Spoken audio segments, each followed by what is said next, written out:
Synergy Friends, Ismail Haniyeh, seorang politisi dan tokoh petinggi Hamas, tewas mengenaskan saat dia berada di Iran tanggal 31 Juli 2024. Misterius karena kematian itu ternyata sudah direncanakan 2 bulan sebelum dia tiba di tempat itu. Dan tragis karena kejadian ini terjadi berikut gencar-gencarnya berita kekejaman Israel di Gaza. Ismail memang bukan orang biasa. Sebelum jadi politisi, Ismail dikenal sebagai aktivis mahasiswa dan dia sudah berkali-kali dikejar-kejar, bahkan dipenjara di Israel tahun 87, 88 dan juga tahun 89. Dan sejak saat itu Ismail selalu menjadi target upaya pembunuhan oleh Israel. Nah, itulah fokus episode Dina on Diplomacy kali ini.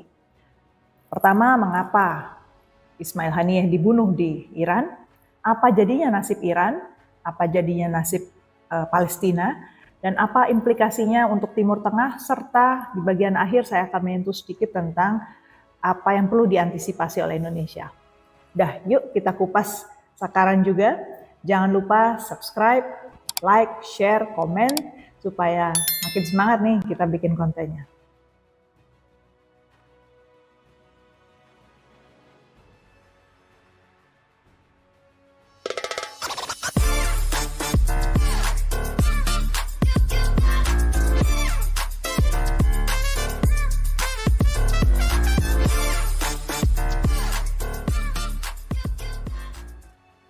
Pertanyaan pertama, mengapa membunuh seorang petinggi Hamas di Iran? Sebelum masuk ke sana, saya mau tegaskan dulu betapa pentingnya Ismail Haniyeh bagi Hamas. Sejak muda, Haniyeh merupakan tokoh vokal yang kritis dan berani untuk terus-menerus menyuarakan perlawanan terhadap Israel. Saking beraninya dia tidak takut untuk ditangkap, tidak gentar untuk dibunuh, bahkan sudah berkali-kali dicoba dibunuh, dia juga nggak kapok ya. Haniyeh di tahun 2006 menghantar Hamas dengan gigihnya ini untuk menang atas Fatah di pemilu legislatif Palestina. Dunia ini seperti ini. Tuhan membuat seseorang mati dan juga memberi kehidupan. Dia membuat seseorang tertawa dan menangis. Allah membuat seseorang hidup dan membuatnya mati. Namun umat Islam insya Allah akan kekal. Seperti yang dikatakan seorang penyair, jika seorang pemimpin meninggal di antara kita, pemimpin lain akan menggantikannya. Semoga Allah memberkati Anda dengan umur panjang dan memberi Anda kesehatan dan kesejahteraan insya Allah. Itu sebabnya dia pernah menjabat sebagai Perdana Menteri bagi otoritas Palestina, meskipun cuma sebentar. Dan saat dia menjabat, pihak Barat menolak untuk mengakui keberadaannya. Akibatnya, kemenangan Haniyeh memperburuk persatuan juga di Palestina, dan ujung-ujungnya disingkirkan oleh Mahmud Abbas. Sejak saat itu Hamas mengklaim pemerintahan atas Gaza, sementara Israel kemudian memblokade Gaza. Jadi itu titik awalnya Haniyeh berkuasa di Gaza. Namun, tentu tidak mudah berada di Gaza. Donald Trump melabel Haniyeh sebagai teroris. Netanyahu, pemimpin Israel juga jelas memusuhi Haniyeh. Warga Israel, hari-hari penuh tantangan terbentang di depan. Sejak serangan di Beirut, ancaman terdengar dari segala arah. Kami siap menghadapi skenario apapun, dan kami akan bersatu dan bertekad melawan ancaman apapun. Israel akan menanggung akibat yang besar atas setiap agresi terhadap kami dari manapun. Dan sebelum wafatnya, akhirnya Haniyeh harus dikejar-kejar. Dan dia berpindah-pindah, namun memang sebagian besar waktunya dia berada di Qatar. Jadi mengapa membunuh Haniyeh di Iran? Satu, Haniyeh adalah negosiator dari pihak Hamas. Dia banyak berada di Qatar, jadi memang pada saat sebelum terjadian pembunuhan itu di bulan Mei dikabarkan mereka membicarakan antara Haniyeh dengan Qatar dan Mesir sebagai mediator, bagaimana caranya supaya menekan jumlah korban ya di sisi Gaza.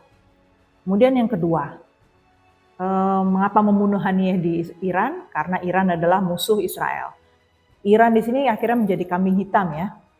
Israel mau bikin situasi jadi makin rumit buat berdamai. Dan Haniyeh dibunuhnya kan di guest house Istana Kepresidenan Iran. Artinya bom meledak dengan presisi yang sangat tinggi karena diledakkan begitu Haniyeh berada di ruangan itu. Dan bomnya sendiri ditanam 2 bulan sebelum Haniyeh mampir ke situ. Jadi di sini mau ditunjukkan bahwa Iran tidak mampu menjaga keamanan atau security-nya lemah lah. Poin yang ketiga, Israel tidak menghendaki gencatan senjata dengan Hamas. Titik. Negosiatornya dibunuh gitu loh. Dan poin keempat, berarti Netanyahu terus berusaha untuk menarik Amerika Serikat untuk mendukung perang terbuka antara Israel dengan Iran. Bahkan konsekuensinya dengan tetangganya sekalipun. Jadi harapan Netanyahu Iran akan terpojok sehingga pada suatu titik akan menyerang dan akibatnya tidak ada alasan lagi buat Amerika Serikat untuk tidak membantu Israel. Pertanyaan kedua, apa nasib Iran? Menurut saya Iran jelas marah. Kami mengutuk operasi brutal dan menyakitkan ini. Insya Allah, dengan upaya aparat keamanan, laporan akan diberikan kepada masyarakat secepatnya. Permintaan saya adalah agar tindakan yang diperlukan dilakukan, agar mereka yang bertanggung jawab tidak merasa bahwa mereka dapat menyakiti kami. Reaksi dari pihak Iran sangat keras, apalagi bagi politisi di garis keras.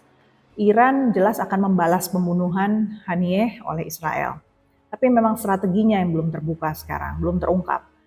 Keywords yang mereka pakai adalah revenge dan infiltration. Mandat dari pemimpin tertinggi mereka, Supreme Leader Ali Khamenei, mendukung adanya serangan langsung kepada Israel. Namun tantangannya, ada komunikasi yang terganggu nih antara Iran dengan jaringannya. Hezbollah yang jadi rekan Iran saat ini juga sedang kesulitan. Kita tahu Beirut juga dibikin suasananya menjadi panas, apalagi tokoh Hezbollah yang bernama Fuad Shukr dibunuh juga oleh Israel kurang 24 jam dari kematian Haniyeh. Iran jelas akan melawan, tapi caranya itu, kapannya itu yang kita belum tahu, karena mereka juga harus masuk akal ya, harus sensibel. Jangan sampai seluruh wilayah Lebanon ataupun seluruh wilayah Iran menjadi kacau balau. Al Jazeera mengatakan bahwa politisi Iran terbelah antara garis keras dengan yang lebih reformis. Apalagi Presiden baru Iran, Masoud Pezeshkian, cenderung sentris dan reformis. Jadi masih dicari caranya sebenarnya di antara mereka bagaimana supaya ada sinyal bahwa Iran itu tidak menyerah dan tidak lemah, tidak diam, tidak membiarkan, tapi di sisi lain juga ketegasan itu bisa diukur manfaatnya.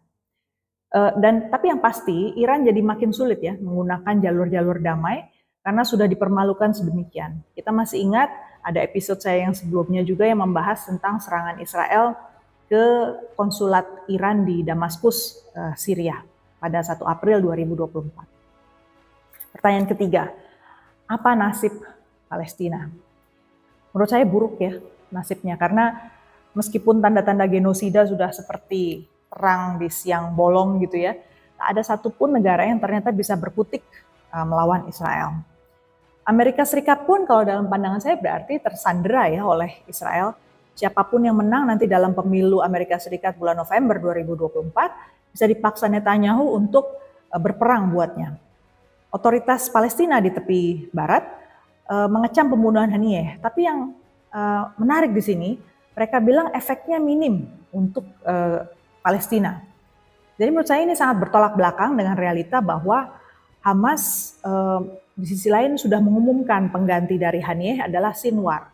Sinwar ini adalah tokoh Hamas yang dikenal pernah melakukan invasi bahkan pembunuhan di Israel secara terbuka gitu ya. Artinya Hamas akan terus melawan dengan memilih tokoh yang tetap keras.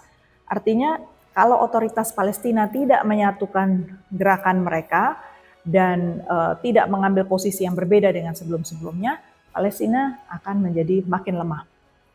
Nah, implikasinya apa untuk Timur Tengah kematian Haniyeh ini?